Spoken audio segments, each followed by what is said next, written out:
This is Sormia Patek since 92 in the love. അജ്ഞാത സുഹൃത്തെ, പാടാൻ കഴിയുമെങ്കിൽ ആ മോഹഗാനാലാപനത്തിൽ എന്നെ ഒന്ന് ഉറക്കിയിട്ട് പോകൂ. വരികൾ ബഷീറിൽ നിന്ന് കടം കൊണ്ടത്. കൊങ്കണി ഭാഷയിലെ ബാങ്ഡോ, ഗുജറാത്തിയിലെ ബാങ്ടി, മറാത്തിയിലെ ബാങ്ഡ, തുളുവിലും കന്നഡയിലും ബംഗുഡെ. ഈ ബാങ്ഡോ, ബാങ്ടി, ബംഗഡ, ബംഗുഡെ എന്നൊക്കെ പറഞ്ഞിട്ടുണ്ടെങ്കിൽ ആരാ? ഇന്ത്യൻ മാക്രൽ അല്ലെങ്കിൽ നമ്മുടെ അയല. ബംഗാളി ഭാഷയിലെ കജോൾ ഗൗരി എന്നാണ്. അങ്ങനെയൊക്കെ പേരിട്ടാൽ ഈ ഞാൻ വരെ കടലിൽ നിന്ന് നേരെ കറച്ചട്ടിയിലേക്ക് തനിയെ ചാടിപ്പോവും. പണ്ടില്ലേ അമ്മച്ചി മീൻ വാങ്ങിച്ചുകൊണ്ടിരിക്കുന്നതിൻ്റെ ഇടയ്ക്ക് ഇച്ചിരി ചെമ്മീനും കൂടെ വാങ്ങിക്കുക അമ്മച്ചി എന്ന് ചോദിച്ചത് അബദ്ധമായി എൻ്റെ മുഖത്തുനിന്ന് വായിച്ചെടുക്കണ മീൻകാരൻ മാമൻ ഒരു പിടി ചെമ്മീൻ വാരിത്തരും. വീടെത്തുമ്പോൾ വഴക്ക് കേൾക്കെങ്കിലും അച്ചിങ്ങയും പച്ചക്കായും ചെമ്മീനും കൂടെയുള്ള ഒരു മെഴുക്ക് പുരട്ടിയായും ചെമ്മീനും തക്കാളി ഒഴിച്ചു കൂട്ടാനായും ചെമ്മീനും കൂർക്കും തേങ്ങാച്ചാറായും അമ്മച്ചി ആ വഴക്കങ്ങ് മാറ്റും. സ്ഥലവും കാലവും ആൾക്കാരൊക്കെ മാറി. അങ്ങനെ കുറച്ച് ചെമ്മീൻ ഒരു സ്നേഹപ്രകടനത്തിലൂടെ തന്നപ്പോ എന്തു പറയാനാ, നൊക്ലാച്ചിയെ ഞാനും പിന്നെയും കൂട്ടിയിടിച്ചു. അടുക്കളപ്പുറത്തിരുന്ന് മീൻ വെട്ടണ അമ്മച്ചീൻ്റെ അടുത്ത് പോയിരിക്കണത് മീനും ചെമ്മീനും വൃത്തിയാക്കുമ്പോൾ കിട്ടുന്ന കുഞ്ഞു മീനുകൾ വെച്ച് ആലുവ മണപ്പുറത്തുനിന്ന് വാങ്ങിച്ചു തന്ന കുഞ്ഞു മൺകലത്തിലും ചീനച്ചട്ടിയിലും ഒക്കെ കഞ്ഞിയും കറിയും വെച്ച് കളിക്കാനാ. അങ്ങനെ ആകാശക്കോട്ട കെട്ടിയിരുന്ന എന്റെ കണ്ണിൽ മണ്ണിട്ട് തെക്കോശത്തെ പുളിമരത്തിലിരുന്ന കാക്കയ്ക്കും താഴെ കോഴിയമ്മക്കും മക്കൾക്കും പൂച്ചക്കും ഒക്കെ കുഞ്ഞു മീനുകൾ കൊടുത്ത് ദയാശീലം കാണിച്ച അമ്മച്ചിയോടുള്ള പിണക്കം പൂച്ചയുടെ വാലിലേക്ക് നീണ്ടപ്പോൾ അമ്മച്ചീന്റെ ശബ്ദവീജികളെ അവഗണിച്ച് പൂച്ചയുടെ വാലെ പിടിച്ച് ഞാൻ വട്ടം കറക്കി വിട്ടു. പോയ അതേ സ്പീഡിൽ തിരിച്ചു വന്ന പൂച്ച എന്നെ മാന്തി. എന്നെ ചൊറിഞ്ഞ ഞാൻ കീറി മാന്തും എന്നുള്ള അശരീരിയല്ലേ കേട്ടത്. സുഗ്രീവാജ്ഞ ലംഘിച്ച് എനിക്ക് മീൻവെള്ളത്തിൽ വീശൽ ചെയ്യേണ്ടി വന്നു. പിന്നെ അമ്മച്ചി തന്നെ എന്നെ അലക്കി പിഴിഞ്ഞ് അഴയിലിട്ട് ഉണക്കിയെടുത്തു. അപ്പോഴേ ഞാൻ അയല പൊരിക്കുന്നതിൻ്റെ റെസിപ്പി ഒന്ന് പറഞ്ഞേക്കാം. എരിവനുസരിച്ചിട്ട് 1-2 ടേബിൾ സ്പൂൺ കുരുമുളക് എടുത്തിട്ടുണ്ട്. അതിലേക്ക് ഒരു പിടി കറിവേപ്പില ചേർത്ത് കൊടുക്കുന്നുണ്ട്.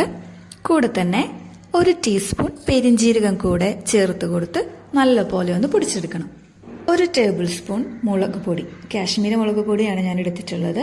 1/2 ടീസ്പൂൺ മഞ്ഞൾപ്പൊടി, 1 ടീസ്പൂൺ മല്ലിപ്പൊടി, പിന്നെ നമ്മൾ പൊടിച്ച് വെച്ചിട്ടുള്ള ആ മസാല, 1 ടേബിൾ സ്പൂൺ വിനാഗിരി, 1 ടേബിൾ സ്പൂണോളം തന്നെ വെളിച്ചെണ്ണ, 1 ടേബിൾ സ്പൂൺ ഇഞ്ചി വെളുത്തുള്ളി പേസ്റ്റ്, ആവശ്യത്തിന് ഉപ്പ്, കുറച്ച് വെള്ളം, അതായത് നമുക്ക് മസാല കുഴച്ചെടുക്കാൻ പാകത്തിന് അത്രയും കൂടെ ചേർത്ത് നല്ലതുപോലെ മസാല മിക്സ് ചെയ്യണം. പലർക്കും പലതരത്തിൽ അനുഭവപ്പെടുന്ന മീനുകളോടുള്ള ഭയമാണ് ഇച്ചിയോഫോബിയ. മീൻ കഴിക്കാൻ ഇഷ്ടപ്പെടുന്നവരെ പെസ്കാറ്റേറിയൻസ് എന്നാണ് പറയുന്നത്. അയല കഴിക്കുന്നതിൽ മുന്നിൽ ജപ്പാനും സൗത്ത് കൊറിയയുമാണ്. ഇന്ത്യയിൽ തന്നെ ഏറ്റവും കൂടുതൽ മീൻ കഴിക്കുന്നത് നമ്മൾ മലയാളികളാണ്. അത് കഴിഞ്ഞാൽ ഗോവ, വെസ്റ്റ് ബംഗാൾ, മണിപ്പൂർ, ആസാം, ത്രിപുര, അങ്ങനെയാണ് ലിസ്റ്റ്. മസാലയൊക്കെ തേച്ച് പിടിപ്പിച്ചിട്ട് ഒരു 20 മിനിറ്റ് എങ്കിലും നമ്മൾ റെസ്റ്റ് ചെയ്യാൻ വെക്കുമ്പോഴാണ് മീനിലേക്ക് മസാല പിടിക്കുകയുള്ളൂ. നമ്മൾ മലയാളികളാണ് ഏറ്റവും കൂടുതൽ മീൻ കഴിക്കുന്നത് എന്ന് പറഞ്ഞില്ലേ, പക്ഷേ ഫിഷ് ക്യാപിറ്റൽ ഓഫ് ഇന്ത്യ എന്നറിയപ്പെടുന്നത് ഗോവയാണ്. ലാർജസ്റ്റ് ഫിഷ് പ്രൊഡ്യൂസർ ചൈനയാണ്. മസാല തേച്ചിട്ടുള്ള മീനുകളെല്ലാം ഞാൻ ഫ്രിഡ്ജിലേക്ക് റെസ്റ്റ് ചെയ്യാൻ വെക്കുന്നുണ്ട്. ഏകദേശം 1 മണിക്കൂറോളം ഞാൻ വെച്ചിട്ടുണ്ട്. നമ്മൾ ഇങ്ങനെ ഫ്രിഡ്ജിലേക്ക് വെക്കുമ്പോൾ പൊരിക്കുന്ന സമയത്ത് നമ്മൾ മറിച്ചിടുമ്പോൾ ഇത് പൊടിഞ്ഞു പോവില്ല. കൂട് കഴിക്കുന്നതിനും ഇര പിടിക്കുന്നതിനായിട്ട് ഒരുമിച്ച് ചേരുന്ന ഏതൊരു മീനിൻ്റെ ഒരു കൂട്ടത്തെ ഷോൾ അല്ലെങ്കിൽ ആ ആക്ടിവിറ്റീനെ ഷോളിംഗ് എന്നാണ് പറയുന്നത്. ഈ മീനുകളുടെ കൂട്ടം ഒരേ ഡിറക്ഷനിലേക്ക് സഞ്ചരിക്കുമ്പോൾ അതിനെ സ്കൂൾ ഓഫ് ഫിഷ് എന്നാണ് പറയുന്നത്. മീനിൻ്റെ മുട്ട ഇങ്ങനെ പൊരിക്കുമ്പോൾ ഇടയ്ക്ക് പൊട്ടിത്തെറിക്കാറുണ്ട്, അപ്പോൾ അതൊന്ന് ശ്രദ്ധിക്കണം. മീൻമുട്ട അധികമുള്ളൂ, അപ്പോൾ നമ്മൾ മീൻമുട്ട തോരൻ ഉണ്ടാക്കാറുണ്ട്. അത് വേറൊരു വീഡിയോയിൽ ചെയ്യാം. മത്തി, അയല തുടങ്ങിയ മീനുകളൊക്കെ ഒരേ ദിശയിൽ ഒരേ സമയം ഒരേ സ്പീഡിൽ സഞ്ചരിക്കുന്നതാണ്. ഷോളിങ്ങിനും സ്കൂളിങ്ങിനും അയലയെ ഹെൽപ്പ് ചെയ്യുന്നത് ടൈഗർ സ്ട്രൈപ്സ് പോലെ അയലയുടെ ശരീരത്തിലുള്ള ഈ സ്ട്രൈപ്സ് മുഖേന വിഷൻ ബേസ്ഡ് ആയിട്ടുള്ള കമ്മ്യൂണിക്കേഷൻ വഴിയാണ്. ലോ ഫ്ലെയിമിൽ 5 മിനിറ്റ് ഓരോ വശം അയല പൊരിച്ചെടുത്ത് കഴിയുമ്പോൾ ഒരു പിടി കറിവേപ്പില അതിൽ ചേർത്ത് കൊടുക്കുന്നുണ്ട്. പിന്നീട് 5 മിനിറ്റ് ഹൈ ഫ്ലെയിമിൽ ഓരോ വശവും പൊരിച്ചെടുത്ത് കഴിഞ്ഞിട്ടുണ്ടെങ്കിൽ അയല പൊരിച്ചത് ഇവിടെ സെറ്റ്. ഇത് കഴിഞ്ഞ് നമ്മൾ നേരെ അടുത്ത സെഷനിലേക്ക് പോവാണ്. നേരത്തെ ചെമ്മീൻ കഴുകി ക്ലീൻ ചെയ്ത് ഫ്രിഡ്ജിൽ വെച്ചിട്ടുണ്ട്. അതിൻ്റെ ഒപ്പം കുറച്ച് കൂർക്ക വെള്ളത്തിലിട്ട് അതിൻ്റെ മണ്ണും അഴുക്കും ഒക്കെ നല്ലപോലെ തിരുമ്മിയിട്ട് കുറച്ച് നേരം വെള്ളത്തിൽ ഇടുന്നുണ്ട്. ഫ്രഷ് കൂർക്ക ഇങ്ങനെ വെള്ളത്തിൽ കുതിർത്തേണ്ട ആവശ്യമില്ല. വെള്ളം ഒഴിച്ച് കൈവച്ച് തിരുമ്മിയിട്ടുണ്ടെങ്കിൽ അതിൻ്റെ തോല് പോന്നോളും.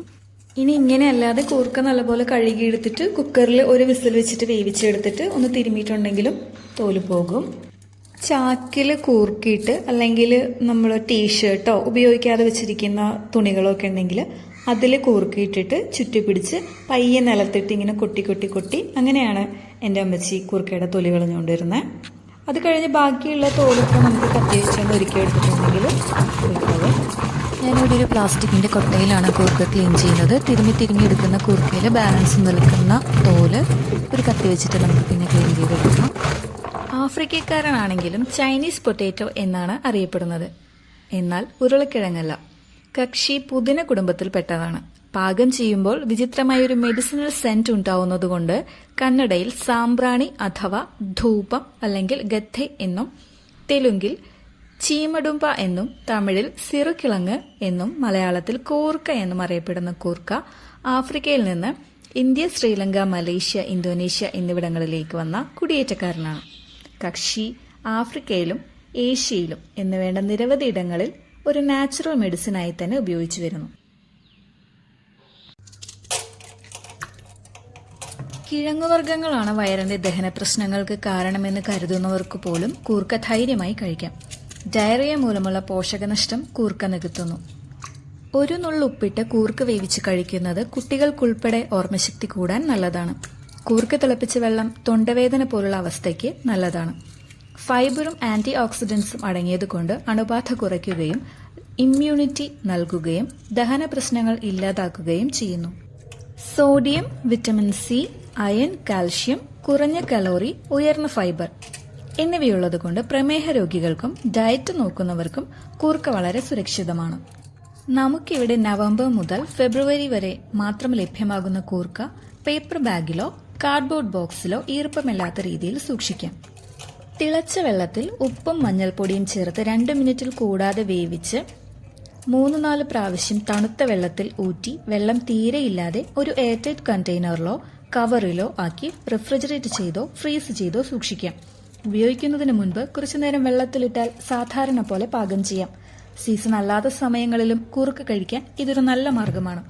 ഈ വെള്ളരിക്ക പട്ടണത്തിലെ പൊള്ളത്തരങ്ങളും മായാജാലങ്ങളും അറിയാത്ത വനസമ്പത്തുകളെ മാത്രം ആശ്രയിച്ച് നിഷ്കളങ്കരായ മനുഷ്യർ ജീവിക്കുന്ന ഇടുക്കി മറയൂരിലെ കൂടക്കാട് കുടി ഇന്ന് മാതൃക ആദിവാസി ഗ്രാമമാണ്.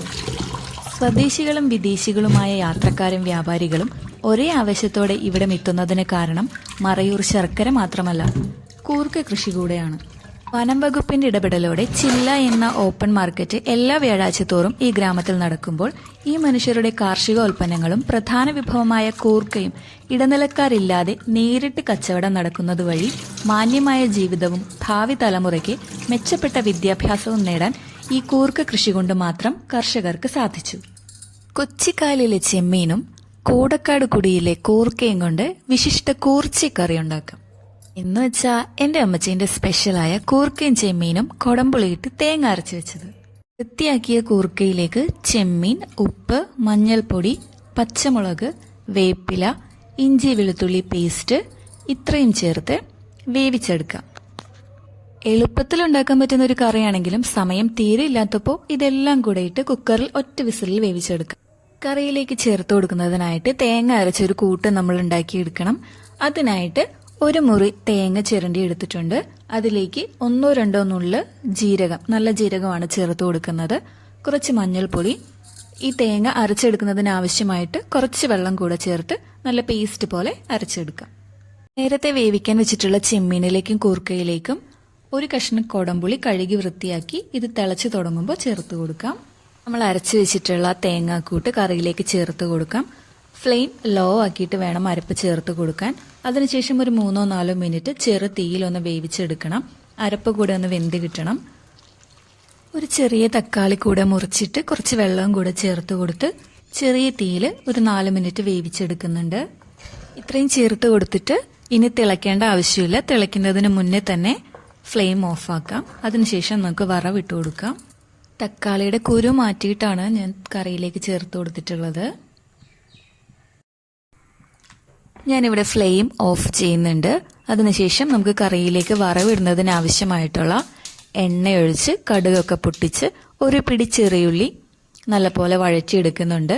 അതൊന്ന് വഴണ്ട് വരുമ്പോൾ കുറച്ച് ഉണക്കമുളക് അതിലേക്ക് ചേർത്ത് കൊടുക്കുന്നുണ്ട്. ഈ ഒരു സമയത്ത് മുളക് കരിഞ്ഞ് പോവാതെ നോക്കണം. ഒന്നുകിൽ നമുക്ക് ഫ്ലെയിം ഓഫ് ആക്കാം, അതല്ലാന്നുണ്ടെങ്കിൽ ലോ ഫ്ലെയിം കീപ്പ് ചെയ്യണം.